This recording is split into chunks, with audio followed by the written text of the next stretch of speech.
Internal Revenue Service IRS Tax News. Free recorded workshop helps small business owners understand their tax obligations. IRS Tax Tip 2021-47, April 9th, 2021. The Small Business Virtual Tax Workshop, there's a link to that here, helps small business owners understand and meet their tax obligations. It's free, available online 24/7.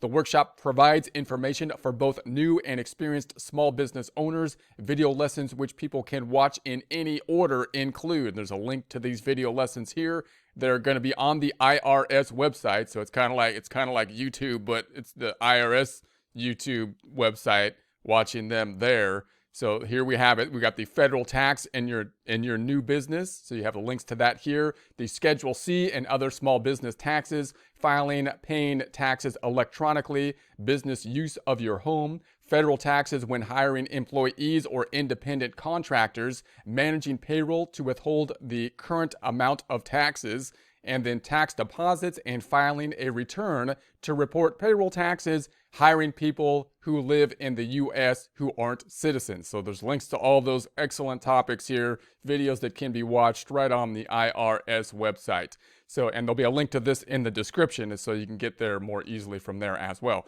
So each lesson contains direct links to more specific topics within that lesson, like chapters in a book. So they got the whole thing laid out like chapters in a book, and you can choose your own adventure related to it. It's one of those kind of books. You can choose your adventure. So viewers can choose the lessons that apply to their small business. They can also pause and bookmark lessons so they can review information later. Transcripts and closed caption options are also available. You can watch the workshop at irs.gov, and there's a link to that here. I'm going to go ahead and click on the link just so we can take a look at it. And here's what the workshop looks like, and it's pretty nice course type layout information for it. So it's worth taking a look at, I would think. And there'll be a links to it in the description, and there'll be a link to this in the description.